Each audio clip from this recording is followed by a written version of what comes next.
हर हर महादेव।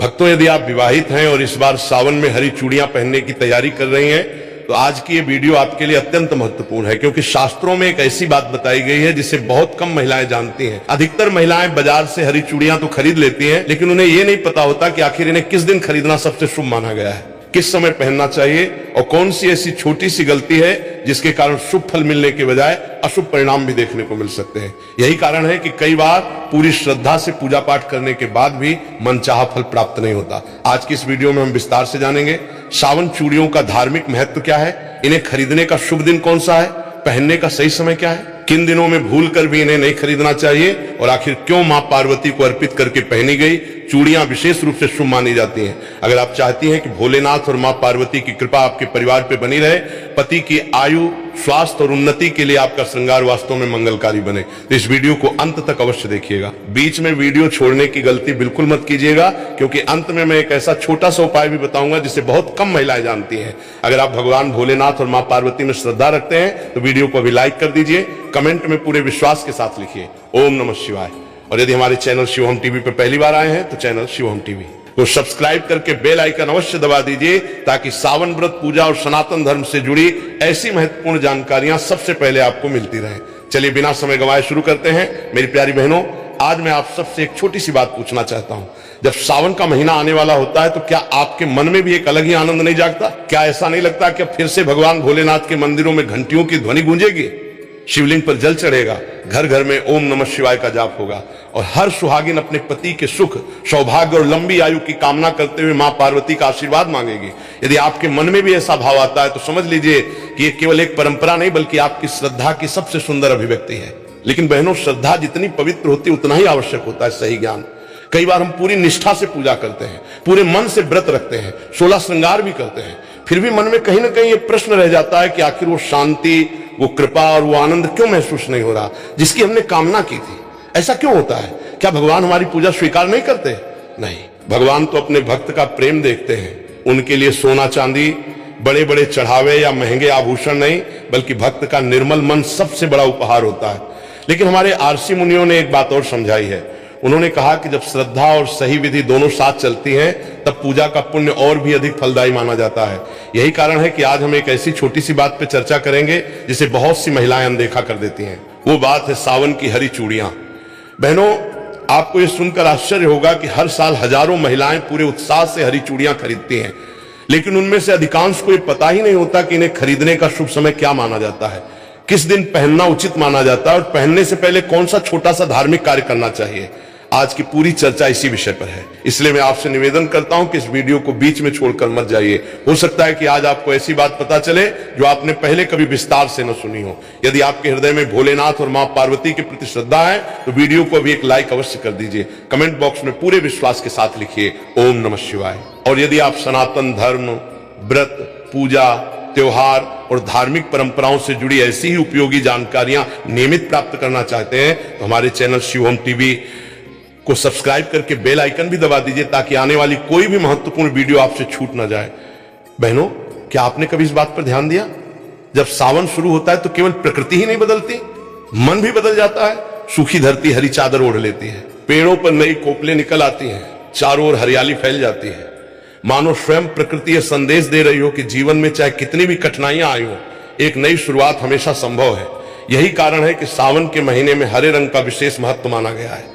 हरा रंग केवल सुंदरता का प्रतीक नहीं बल्कि आशा का प्रतीक है, सौभाग्य का प्रतीक है, समृद्धि का प्रतीक है और सबसे बढ़कर यह जीवन में नई ऊर्जा का प्रतीक माना जाता है। इसीलिए हमारी मां और दादियां कहा करती थी, सावन में जितनी हरियाली बाहर दिखाई देती है उतनी ही हरियाली अपने घर परिवार में भी बनाए रखने का संकल्प लेना चाहिए। और यही भावना हरी चूड़ियों के पीछे भी छिपी हुई है। लेकिन बहनों, एक बात हमेशा याद रखिए, चूड़ियां अपने आप में कोई चमत्कारी वस्तु नहीं होती। चमत्कार होता है आपकी श्रद्धा में, आपके विश्वास में, आपकी प्रार्थना में। जब कोई सुहागिन महिला भोलेनाथ और मां पार्वती को अपना आराध्य मानकर पूरे प्रेम से उनका स्मरण करते हुए श्रृंगार करती है, तब वही श्रृंगार उसके लिए एक आध्यात्मिक संकल्प बन जाता है। आज की सबसे बड़ी भूल, आजकल बाजारों में सावन शुरू होने से कई दिन पहले ही हरी चूड़ियों की दुकानें सज जाती हैं। लोग भीड़ देखकर खरीद लेते हैं। किसी ने कहा आज ऑफर है, किसी ने कहा आज समय मिल गया, किसी ने कहा कल फुर्सत नहीं मिलेगी और बस चूड़ियां खरीद ली, पहन भी ली। लेकिन बहनों, क्या कभी आपने ये जानने की कोशिश की कि हमारी परंपरा इसके बारे में क्या कहती है? क्या हर दिन शुभ माना गया है? क्या हर समय पहन लेना उचित माना गया है? या फिर कुछ ऐसे दिन भी हैं जिनमें थोड़ा संयम रखने की सलाह दी जाती है? यही वो प्रश्न है जिसका उत्तर हम आगे जानेंगे। और विश्वास मानिए, यदि आप इस छोटी सी बात को समझ लेंगे तो आगे से सावन का श्रृंगार केवल एक रस्म नहीं रहेगा, बल्कि आपके मन की सच्ची भक्ति का उत्सव बन जाएगा। ओम नमः शिवाय, हर हर महादेव। मेरी प्यारी बहनों, आज मैं आपसे कोई कठिन शास्त्र नहीं कहने जा रहा, ना ही ऐसी बात जो केवल विद्वान ही समझ सके। आज की बात बहुत सरल है, लेकिन यदि इसे मन से समझ लिया जाए तो सावन का आपका श्रृंगार केवल बाहरी सजावट नहीं रहेगा, बल्कि भक्ति का एक सुंदर संकल्प बन जाएगा। जरा मन में सोचिए, जब सावन आने वाला होता है तो सबसे पहले आपके मन में क्या आता है? शायद नई हरी चूड़ियां, नई साड़ी, मेहंदी, भोलेनाथ का जलाभिषेक, सोमवार का व्रत और मां पार्वती के चरणों में अपने परिवार के सुख की प्रार्थना। यही तो सावन की सबसे सुंदर बात है। ये महीना केवल कैलेंडर का एक महीना नहीं होता, ये मन को भगवान के निकट ले जाने का अवसर होता है। इसीलिए हमारे घरों में दादी नानी कहा करती थी, सावन में जितना मन भगवान में लगेगा उतना ही घर में प्रेम और शांति बढ़ेगी। बहनों, आजकल एक बात देखने को मिलती है, जैसे ही सावन पास आता है बाजार हरी चूड़ियों से भर जाते हैं, हर दुकान पर भीड़ लग जाती है। कोई डिजाइन देख रहा है, कोई रंग चुन रहा है, कोई जल्दी जल्दी खरीद कर घर लौट रहा है। लेकिन बहुत कम लोग एक प्रश्न पूछते हैं, क्या केवल हरी चूड़ियां खरीद लेना ही पर्याप्त है? क्या जिस दिन समय मिल जाए उसी दिन खरीद लेना ठीक है? क्या पहनने से पहले कोई विशेष भावना या प्रार्थना भी होनी चाहिए? यहीं से हमारी आज की चर्चा शुरू होती है। बहनों, याद रखिए, सनातन परंपरा में किसी भी वस्तु का महत्व केवल इसलिए नहीं होता कि वो सुंदर है, उसका महत्व इसलिए होता है क्योंकि उसके साथ एक भाव, एक संकल्प और एक आध्यात्मिक अर्थ जुड़ा होता है। हरी चूड़ियां भी उसी भाव का प्रतीक हैं। वे हमें हरियाली की याद दिलाती हैं। हरियाली केवल खेतों की नहीं, रिश्तों की भी होती है, घर की भी होती है, मन की भी होती है। जब मन सूख जाता है तो जीवन में आनंद कम होने लगता है। जब रिश्तों की हरियाली बनी रहती है तो कठिन समय भी सरल लगने लगता है। इसीलिए हमारे पूर्वजों ने सावन में हरे रंग को शुभता, आशा और मंगल का प्रतीक माना। लेकिन बहनों, एक बात हमेशा ध्यान रखिए, यदि कोई महिला ये सोच ले कि मैंने हरी चूड़ियां पहन ली, अब अपने आप सब ठीक हो जाएगा, तो ये समझ अधूरी है। धार्मिक परंपराएं हमें कभी भी केवल वस्तुओं पर निर्भर रहना नहीं सिखाती, वे हमें सिखाती हैं वस्तु से पहले भाव, श्रृंगार से पहले श्रद्धा और पूजा से पहले नम्रता। भोलेनाथ को बेलपत्र इसीलिए प्रिय नहीं कि वो दुर्लभ है, उन्हें वो प्रिय है जो प्रेम से अर्पित किया जाए। एक लोटा जल भी सच्चे मन से चढ़ाया जाए तो उसका महत्व बहुत बड़ा माना गया है। ठीक उसी प्रकार यदि हरी चूड़ियां भी भोलेनाथ और मां पार्वती का स्मरण करके धारण की जाए तो उनका आध्यात्मिक महत्व और बढ़ जाता है। एक छोटी सी घटना, एक गांव में दो पड़ोसन रहती थी। दोनों हर साल सावन का व्रत रखती थी। दोनों हरी चूड़ियां भी पहनती थी। पहली महिला बाजार से चूड़ियां लाती, पहनती और अपने काम में लग जाती। दूसरी महिला भी वही करती थी, लेकिन एक छोटा सा अंतर था, वो घर आकर सबसे पहले स्नान करती, फिर भोलेनाथ और मां पार्वती के सामने दीपक जलाती, हरी चूड़ियों को एक थाली में रखती, उन पर हल्दी और अक्षत अर्पित करती और हाथ जोड़कर कहती, हे भोलेनाथ, यदि इस श्रृंगार में कोई शुभता है तो वो आपकी कृपा से ही है। मेरे परिवार में प्रेम बना रहे, मेरे मन में अहंकार कभी ना आए और मेरी श्रद्धा हमेशा बनी रहे। फिर वो उन्हीं चूड़ियों को प्रसाद का भाव मानकर पहनती। पहनो, ध्यान दीजिए, दोनों ने एक जैसी चूड़ियां पहनी थी, लेकिन अंतर चूड़ियों में नहीं था, अंतर भाव में था। और शास्त्रों का सार भी यही है, भगवान भाव के भूखे हैं। यही कारण है कि हमारे बड़े बुजुर्ग हर शुभ कार्य से पहले ईश्वर का स्मरण करने की सलाह देते थे। लेकिन अब एक महत्वपूर्ण प्रश्न आता है, क्या सावन में हरी चूड़ियां किसी भी दिन खरीद लेना उचित माना जाता है? या परंपराओं में कुछ ऐसे दिन बताए गए हैं जिन्हें अधिक शुभ माना गया है? और क्या कुछ ऐसे दिन भी हैं जिनमें खरीदारी टालने की सलाह दी जाती है? बहनों, यहीं से विषय और भी रोचक होने वाला है। अगले भाग में हम विस्तार से समझेंगे कि सावन में हरी चूड़ियां खरीदने का शुभ समय क्या माना जाता है, उन्हें पहली बार कैसे धारण करें और कौन सी छोटी छोटी सावधानियां इस पूरे श्रृंगार को और अधिक अर्थपूर्ण बना सकती हैं। बहनों, अब जरा अपने बचपन की एक बात याद कीजिए। जब भी सावन का महीना आता था, घर की बड़ी बूढ़ी महिलाएं कितने प्रेम से कहा करती थी, सावन आ गया है, अब घर में हरियाली भी आनी चाहिए और मन में भी हरियाली रहनी चाहिए। उस समय शायद हम इन बातों का अर्थ नहीं समझते थे। हमें तो बस इतना अच्छा लगता था कि घर में पूजा होगी, मेहंदी लगेगी, झूले पड़ेंगे और माँ या दादी नई हरी चूड़ियां पहनेंगी। लेकिन जैसे जैसे जीवन आगे बढ़ता है तब समझ में आता है कि हमारे पूर्वज केवल रस्में निभाने के लिए सब नहीं करते थे। हर परंपरा के पीछे कोई ना कोई भाव अवश्य छिपा होता था। सावन की हरी चूड़ियां भी उसी भाव का एक हिस्सा है। बहनों, सोचिए, यदि कोई पौधा सूखने लगे तो हम क्या करते हैं? उसे पानी देते हैं, धूप का ध्यान रखते हैं, उसकी देखभाल करते हैं, क्योंकि हम चाहते हैं कि उसमें फिर से हरियाली लौट आए। ठीक उसी प्रकार परिवार भी एक पौधे की तरह होता है। यदि उसमें प्रेम, सम्मान, धैर्य और विश्वास का जल मिलता रहे तो वो हमेशा हरा भरा रहता है। और यदि मन में क्रोध, अहंकार और कटु वचन बढ़ जाए तो धीरे धीरे रिश्तों की हरियाली कम होने लगती है। यही कारण है कि सावन हमें केवल भोलेनाथ की पूजा करना नहीं सिखाता, बल्कि अपने व्यवहार को भी मधुर बनाने की प्रेरणा देता है। श्रृंगार का अर्थ केवल सजना नहीं है बहनों। आज के समय में श्रृंगार को अक्सर केवल सुंदर दिखने से जोड़कर देखा जाता है, लेकिन सनातन परंपरा में श्रृंगार का अर्थ इससे कहीं अधिक गहरा है।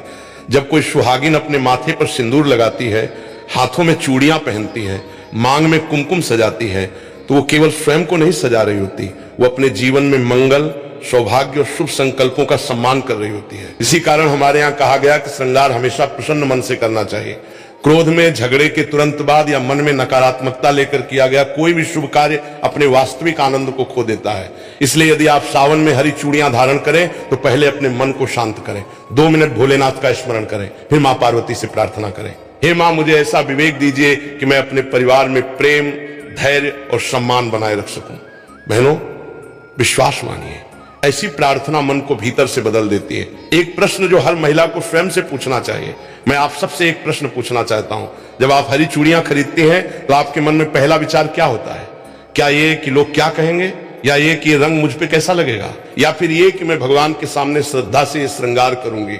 बहनों, मन की दिशा ही पूजा की दिशा तय करती है। यदि मन केवल दिखावे में उलझ जाए तो पूजा एक रस्म बनकर रह जाती है, लेकिन यदि मन में समर्पण हो तो वही छोटा सा कार्य भी साधना बन सकता है। इसीलिए हमारे ऋषियों ने बार बार कहा, बाहरी पूजा से पहले भीतरी पूजा आवश्यक है। भीतरी पूजा क्या है? मन से ईर्ष्या कम करना, कटु वचन छोड़ना, घर में मधुरता बनाए रखना, बड़ों का सम्मान करना और भगवान पर विश्वास रखना। यदि ये भाव हमारे भीतर आ जाए तो हरी चूड़ियां केवल हाथों की शोभा नहीं बढ़ाती, वे हमें हर दिन हमारे संकल्प की याद दिलाती है। लेकिन यही अधिकांश लोग एक भूल कर बैठते हैं। बहनों, अब मैं आपको एक ऐसी बात बताने जा रहा हूं जिसे अक्सर नजरअंदाज कर दिया जाता है। कई लोग सोचते हैं कि शुभता केवल वस्तु में होती है, लेकिन हमारी परंपरा कहती है शुभता वस्तु में नहीं, उसके उपयोग के भाव और मर्यादा में होती है। यही कारण है कि किसी भी पूजा की सामग्री को आदर से रखने की सलाह दी जाती है। यदि आपने हरी चूड़ियां खरीद ली हैं तो उन्हें घर लाकर किसी साफ स्थान पर रखें। यदि संभव हो तो पहली बार पहनने से पहले भोलेनाथ और मां पार्वती के सामने कुछ क्षण रखकर प्रार्थना करें। ये कोई कठोर नियम नहीं, बल्कि श्रद्धा का एक सुंदर भाव है। और बहनों, श्रद्धा कभी बोझ नहीं होती, श्रद्धा तो मन को हल्का करती है। अब आगे सबसे महत्वपूर्ण बात, अब प्रश्न ये है, आखिर सावन 2026 में कौन सा दिन हरी चूड़ियां खरीदने के लिए अधिक शुभ माना जाता है? यदि सोमवार और शुक्रवार दोनों का महत्व बताया जाता है तो इनमें क्या अंतर है? क्या सुबह खरीदना बेहतर माना जाता है या पूजा के बाद पहनना? और यदि किसी कारणवश पहले सोमवार को चूड़ियां न खरीद पाए तो क्या करें? इन्हीं सभी प्रश्नों का उत्तर हम अगले भाग में विस्तार से समझेंगे। इसलिए इस चर्चा को अंत तक अवश्य सुनिए, क्योंकि कई बार छोटी सी जानकारी ही बड़ी उलझन को दूर कर देती है। बहनों, एक बात हमेशा याद रखिए, भोलेनाथ का मार्ग कभी भी दिखावे का मार्ग नहीं रहा। आपने देखा होगा कि स्वयं महादेव ने कभी राजसी वस्त्र धारण नहीं किए, भस्म को अपना आभूषण बनाया, बागंबर को अपना वस्त्र बनाया, गले में सर्प धारण किया और कैलाश जैसे शांत स्थान को अपना निवास बनाया। इसका संदेश क्या है? यही कि भोलेनाथ हमें सादगी, संतोष और सच्चे भाव का महत्व सिखाते हैं। इसीलिए जब भी हम सावन में कोई भी पूजा करें तो हमारा पहला उद्देश्य भगवान को प्रसन्न करना होना चाहिए, न कि संसार को दिखाना। आजकल सोशल मीडिया का समय है, कई बार लोग पूजा से अधिक उसकी तस्वीर लेने में व्यस्त हो जाते हैं। श्रृंगार भगवान के लिए कम और दुनिया को दिखाने के लिए अधिक होने लगता है। लेकिन बहनों, जरा मन में विचार कीजिए, क्या भगवान को हमारी तस्वीर चाहिए, हमारा प्रेम? उत्तर तो आप स्वयं जानती हैं। मां पार्वती हमें क्या सिखाती हैं? जब भी सावन का नाम आता है, भोलेनाथ के साथ मां पार्वती का स्मरण अपने आप हो जाता है। धार्मिक कथाओं में मां पार्वती को धैर्य, समर्पण, करुणा और अटूट विश्वास का स्वरूप माना गया है। उन्होंने कठिन तप किया, लंबे समय तक धैर्य रखा और अपने आराध्य के प्रति विश्वास कभी नहीं छोड़ा। यही कारण है कि सुहागिन महिलाएं उन्हें अखंड सौभाग्य का प्रतीक मानकर उनकी पूजा करती हैं। लेकिन बहनों, यदि हम केवल उनके सामने दीपक जला दें और उनके गुणों को अपने जीवन में न उतारें तो पूजा अधूरी रह जाती है। मां पार्वती हमें सिखाती हैं, घर में प्रेम बनाए रखना भी पूजा है, बड़ों का सम्मान करना भी पूजा है, किसी दुखी व्यक्ति की सहायता करना भी पूजा है, कटु वचन बोलने से बचना भी पूजा है और भगवान का स्मरण करते हुए अपना कर्तव्य निभाना भी पूजा है। इसीलिए सावन का महीना केवल व्रत रखने का महीना नहीं, अपने स्वभाव को और अधिक मधुर बनाने का भी अवसर है। हरी चूड़ियां केवल सौभाग्य का प्रतीक नहीं। बहनों, बहुत लोग कहते हैं हरी चूड़ियां पहन लो सब ठीक हो जाएगा, लेकिन सनातन धर्म कभी ऐसा नहीं कहता। धर्म हमें कर्म का महत्व भी सिखाता है। यदि घर में प्रेम रहेगा, यदि परिवार में सम्मान रहेगा, यदि पति एक दूसरे की भावनाओं को समझेंगे, यदि भगवान का स्मरण रहेगा तो घर का वातावरण अपने आप सुखद बनने लगेगा। हरी चूड़ियां हमें इसी शुभ संकल्प की याद दिलाती हैं।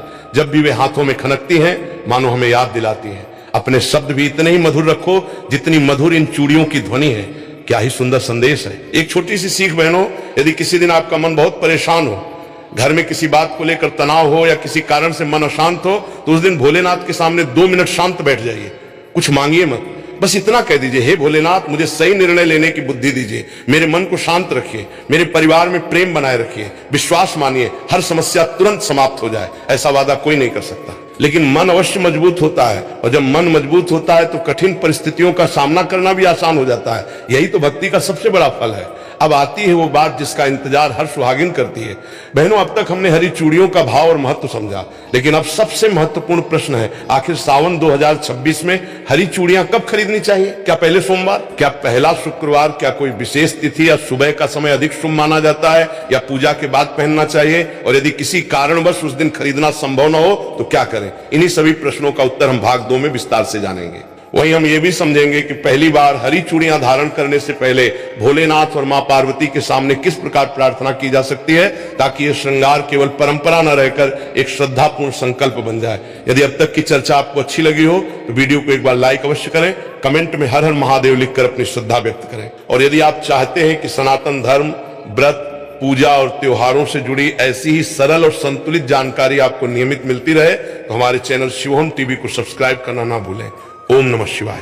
लोटा जल भी सच्चे मन से चढ़ाया जाए तो उसका महत्व बहुत बड़ा माना गया है। ठीक उसी प्रकार यदि हरी चूड़ियां भी भोलेनाथ और मां पार्वती का स्मरण करके धारण की जाए तो उनका आध्यात्मिक महत्व और बढ़ जाता है। एक छोटी सी घटना, एक गांव में 2 पड़ोसन रहती थी। दोनों हर साल सावन का व्रत रखती थी। दोनों हरी चूड़ियां भी पहनती थी।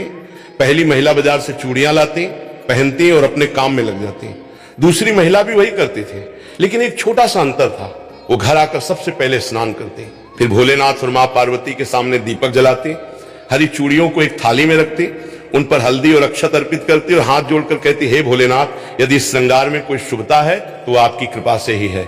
मेरे परिवार में प्रेम बना रहे, मेरे मन में अहंकार कभी ना आए और मेरी श्रद्धा हमेशा बनी रहे। फिर वो उन्हीं चूड़ियों को प्रसाद का भाव मानकर पहनती। पहनो, ध्यान दीजिए, दोनों ने एक जैसी चूड़ियां पहनी थी, लेकिन अंतर चूड़ियों में नहीं था, अंतर भाव में था। और शास्त्रों का सार भी यही है, भगवान भाव के भूखे हैं। यही कारण है कि हमारे बड़े बुजुर्ग हर शुभ कार्य से पहले ईश्वर का स्मरण करने की सलाह देते थे। लेकिन अब एक महत्वपूर्ण प्रश्न आता है, क्या सावन में हरी चूड़ियां किसी भी दिन खरीद लेना उचित माना जाता है, या परंपराओं में कुछ ऐसे दिन बताए गए हैं जिन्हें अधिक शुभ माना गया है, और क्या कुछ ऐसे दिन भी हैं जिनमें खरीदारी टालने की सलाह दी जाती है? बहनों, यहीं से विषय और भी रोचक होने वाला है। अगले भाग में हम विस्तार से समझेंगे कि सावन में हरी चूड़ियां खरीदने का शुभ समय क्या माना जाता है, उन्हें पहली बार कैसे धारण करें, और कौन सी छोटी छोटी सावधानियां इस पूरे श्रृंगार को और अधिक अर्थपूर्ण बना सकती हैं। बहनों, अब जरा अपने बचपन की एक बात याद कीजिए। जब भी सावन का महीना आता था, घर की बड़ी बूढ़ी महिलाएं कितने प्रेम से कहा करती थी, सावन आ गया है, अब घर में हरियाली भी आनी चाहिए और मन में भी हरियाली रहनी चाहिए। उस समय शायद हम इन बातों का अर्थ नहीं समझते थे। हमें तो बस इतना अच्छा लगता था कि घर में पूजा होगी, मेहंदी लगेगी, झूले पड़ेंगे और माँ या दादी नई हरी चूड़ियां पहनेंगी। लेकिन जैसे जैसे जीवन आगे बढ़ता है तब समझ में आता है कि हमारे पूर्वज केवल रस्में निभाने के लिए सब नहीं करते थे। हर परंपरा के पीछे कोई ना कोई भाव अवश्य छिपा होता था। सावन की हरी चूड़ियां भी उसी भाव का एक हिस्सा है। बहनों, सोचिए, यदि कोई पौधा सूखने लगे तो हम क्या करते हैं? उसे पानी देते हैं, धूप का ध्यान रखते हैं, उसकी देखभाल करते हैं, क्योंकि हम चाहते हैं कि उसमें फिर से हरियाली लौट आए। ठीक उसी प्रकार परिवार भी एक पौधे की तरह होता है। यदि उसमें प्रेम, सम्मान, धैर्य और विश्वास का जल मिलता रहे तो वो हमेशा हरा भरा रहता है। और यदि मन में क्रोध, अहंकार और कटु वचन बढ़ जाए तो धीरे धीरे रिश्तों की हरियाली कम होने लगती है। यही कारण है कि सावन हमें केवल भोलेनाथ की पूजा करना नहीं सिखाता, बल्कि अपने व्यवहार को भी मधुर बनाने की प्रेरणा देता है। श्रृंगार का अर्थ केवल सजना नहीं है बहनों। आज के समय में श्रृंगार को अक्सर केवल सुंदर दिखने से जोड़कर देखा जाता है, लेकिन सनातन परंपरा में श्रृंगार